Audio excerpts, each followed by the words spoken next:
قرآن پاک کی آیت کریمہ کا تلاوت ابھی میں نے آپ حضرات کے سامنے کیا، جس میں اللہ تعالیٰ خطاب فرماتے ہیں کہ اے ایمان والو، یا ایھا الذین آمنو، اے ایمان والو۔ معلوم ہوا کہ ایمان سب سے بنیادی چیز ہے۔ ایمان کے بغیر کوئی عمل قابل قبول نہیں ہے۔ دنیا میں کافر جتنا بھی اچھا سے اچھا کام کر لے، جتنا بھی اچھا کام کر لے، لیکن آخرت میں وہ عمل کام آنے والا نہیں ہے۔ وہ الگ چیز ہے کہ کافروں میں بھی درجات کی مراتب ہیں۔ ایک انتہائی بدمعاش قسم کا کافر ہے، اور ایک ہے جو لوگوں کے ساتھ حسن سلوک کرتا ہے۔ دونوں میں درجات میں فرق ہونا یہ عقل کا بھی تقاضا ہے۔ ایک ہے جو لوگوں کو ستاتا ہی رہتا ہے، لوگوں پر ظلم و ستم ڈھاتا رہتا ہے، لوگوں کی جائیداد کو ہڑپ کرتا رہتا ہے، اور ایک ہے جو لوگوں میں خیرات کرتا ہے، اپنے اعتبار سے لوگوں کی مدد کرتا ہے، پریشان حال بیماروں کی تیمارداری کرتا ہے۔ تو دونوں کے درمیان جہنم میں یا عذاب میں برابری ہو، یہ عقل کے مطابق نہیں ہے۔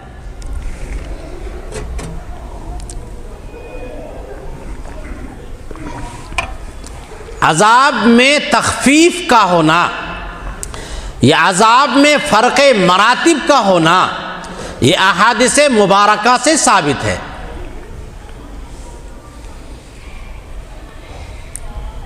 نبی علیہ الصلاۃ والسلام سے ابو طالب کے بارے میں پوچھا گیا۔ حضرت عباس رضی اللہ تعالی عنہ نے پوچھا، یا رسول اللہ، آپ کے چچا آپ کا ہمیشہ آپ کی مدد فرماتے تھے، آپ کا تعاون فرماتے تھے، جب تک کہ وہ حیات سے رہے اپنی طاقت کے بقدر آپ کی انہوں نے مدد کیا، آپ کی وجہ سے کیا نفع ہوا؟ تو نبی علیہ الصلاۃ والسلام نے فرمایا، میری وجہ سے سب سے ہلکا عذاب دیا گیا، اگر میں نہ ہوتا تو اسے سب سے زیادہ سخت عذاب دیا جاتا، کہ وہ جانتے تھے، جاننے کے باوجود انہوں نے ایمان نہیں لایا۔ وَدَعَوْتَنِي وَزَعَمْتُ أَنَّكَ صَادِقُ وَصَدَقْتَ فِيهِ وَكُنْتَ ثُمَّ أَمِينًا لَوْلَا الْمَلَامَةُ أَوْ حَذَارُ مَصَبَّةٍ لَوَجَدْتَنِي سَمْحًا بِذَاكَ مُبِينًا۔ جب ابو طالب کا انتقال ہونے لگا، ابو جہل وہاں بیٹھا ہوا تھا، نبی علیہ الصلاۃ والسلام نے ان سے کہا، اے میرے چچا جان، ایک مرتبہ میرے کان میں صرف لا الہ الا اللہ محمد رسول اللہ صدقے دل سے کہہ دیجئے، میں کل قیامت میں آپ کے لیے سفارش کروں گا۔ تو انہوں نے یہ عربی کا شعر پڑھا تھا، وَدَعَوْتَنِي وَزَعَمْتُ أَنَّكَ صَادِقُ وَصَدَقْتَ فِيهِ وَكُنْتَ ثُمَّ أَمِينًا لَوْلَا الْمَلَامَةُ أَوْ حَذَارُ مَصَبَّةٍ لَوَجَدْتَنِي سَمْحًا بِذَاكَ مُبِينًا۔ کہ اے میرے بھتیجے، جس دین کے طرف تو مجھے بلاتا ہے وہ دین سچا ہے، تو بھی سچا ہے، اور اسی دین پر عمل کرنے میں، اسی دین کو قبول کرنے میں کامیابی ہے۔ لیکن اگر مجھے ملامت کا خوف نہ ہوتا، لوگوں کے تانا دینے کا خوف نہ ہوتا، لوگ یہ نہیں کہتے کہ ابو طالب مرتے مرتے اپنے باپ دادا کے دین کو چھوڑ کے مر گیا، لَوَجَدْتَنِي سَمْحًا بِذَاكَ مُبِينًا، تو مجھے پاتا کہ میں تیری آنکھ کو ٹھنڈا کر دیتا، میں ایمان لے آتا۔ لیکن ملامت کا خوف ہے، تانا دینے کا خوف ہے، جس کے بنیاد پر ابو طالب نے ایمان لانے سے انکار کر دیا۔ تو نبی علیہ الصلاۃ والسلام نے فرمایا کہ میری وجہ سے سب سے ہلکا عذاب قیامت میں دیا جائے گا۔ وہ عذاب کیا ہے؟ بخاری یا مسلم کی روایت میں ہے، 2 آگ کی جوتی ان کو پہنائی گئی، جس کی وجہ سے دماغ اس طرح کھولتا ہے جس طرح سے ہانڈی ابلتی ہے، گوشت پکایا جائے جس طرح سے ہانڈی ابلتی ہے اس طرح سے دماغ ان کا کھولتا ہے، یغلی بھی دماغ ان کا کھولتا ہے، یہ سب سے ہلکا عذاب ان کو دیا گیا۔ اس سے معلوم یہ ہوا کہ درجات میں کافروں کے عذاب میں بھی درجات کے اندر فرق ہے، لیکن کافر اگر کفر کی حالت میں انتقال کر گیا تو بالکلیہ عذاب سے ہٹ جائے، جہنم سے نکل جائے، ایسا نہیں ہوگا۔ لیکن اگر ایمان لے کر وہ گیا، جیسا بھی ایمان لے کر گیا، کمزور ہے، مضبوط ہے، جیسا بھی ایمان لے کر گیا، تو ایک نہ ایک دن جنت میں وہ ضرور جائے گا۔ رائے کے دانے کے برابر ایمان، ایسا ایمان کہ فرشتوں کو بھی پتہ نہ چل پائے کہ اس کے اندر ایمان ہے، آخر میں اللہ تعالیٰ اپنے فضل سے اسے بھی جہنم سے نکال کر کے جنت میں داخل فرمائے۔ تو سب سے بنیادی چیز ہے یا ایھا الذین آمنو، اے ایمان والو، ایمان کو بچا کر کے اللہ کے پاس چلا جانا، یہ سب سے بڑے انسان کی کامیابی ہے۔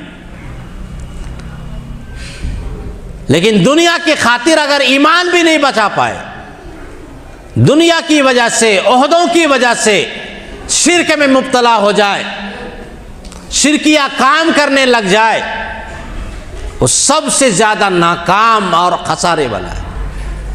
والعصر ان الانسان لفی خسر الا الذین آمنوا، زمانے کی قسم، تمام کے تمام انسان خسارے میں ہیں، الا الذین آمنوا، مگر جنہوں نے ایمان لایا۔ تب سب سے بنیادی چیز ہے ایمان کا بچا لینا، ایمان کی سلامتی کی فکر کرنا۔ تو اللہ تعالیٰ نے فرمایا یا ایھا الذین آمنوا، اے ایمان والو، اتقوا اللہ، اللہ سے ڈرو۔ ایمان کے بعد اب انسان جنت میں کب جائے گا؟ انسان کے اندر اتنی طاقت نہیں ہے کہ ایک سیکنڈ بھی اپنے ہاتھ میں دنیا کی آگ کو رکھ سکے۔ یہ سمجھنا کہ ہم مومن ہیں، ارے کبھی نہ کبھی جنت میں جائیں ہی تو جائیں گے، لیکن سوال یہ ہے کہ جنت میں جانے سے پہلے جو جگہ کا انتخاب کیا گیا ہے، جس جگہ میں ہمیں جانا ہے، اس جگہ کا نام ہے جہنم، صرف آگ ہی آگ وہاں ہے۔ 1 سال، 2 سال، 10 سال، 1 گھنٹہ، 2 گھنٹہ، جب اللہ کا فضل ہوگا تب وہاں سے نکلیں گے۔ لیکن کیا انسان کے اندر، کسی کے اندر طاقت ہے کہ دنیا کی آگ کو انسان اپنے اندر، اپنے ہاتھوں میں لے لے؟ جب دنیا کی آگ کو برداشت کرنے کی ہمارے اندر طاقت نہیں ہے کہ ہم 5 منٹ اس آگ کے اندر داخل ہو جائیں، تو جہاں 10 سال، 20 سال، 50 سال، 100 سال رہنے کی نوبت آ جائے، ہزاروں سال رہنے کی نوبت آ جائے، جب تک کہ اللہ کا فضل نہیں ہو، کیا ہمارے اندر طاقت ہے کہ جہنم کی آگ کو برداشت کر سکے؟ جب جہنم کی آگ کو برداشت کرنے کی طاقت نہیں ہے تو اللہ فرماتے ہیں اے ایمان والو، اتقوا اللہ، اللہ سے ڈرو۔ اے ایمان والو، عمل صالح کرو۔ اے ایمان والو، نماز کی پابندی کرو۔ اے ایمان والو، حرام سے بچنے کا اہتمام کرو۔ اے ایمان والو، حلال روزی اختیار کرو۔ اے ایمان والو، جھوٹ نہ بولو۔ اے ایمان والو، بد نظری نہ کرو۔ اے ایمان والو، کانوں کو گانوں سے خراب نہ کرو۔ اے ایمان والو، دلوں کو صاف ستھرا رکھ لو۔ اتقوا اللہ، اللہ سے ڈرو، ہر عمل میں اللہ سے ڈرو۔ جن چیزوں کو اللہ تعالیٰ نے حرام قرار دیا ہے اس کے قریب بھی نہ جاؤ۔ لا تقربوا الزنا انہ کان فاحشہ وساء سبیلا، زنا کے قریب بھی نہ جاؤ۔ زنا کرنا تو دور کی بات ہے، لا تقربوا الزنا، زنا کے قریب بھی نہ جاؤ۔ شراب کے قریب بھی نہ جاؤ۔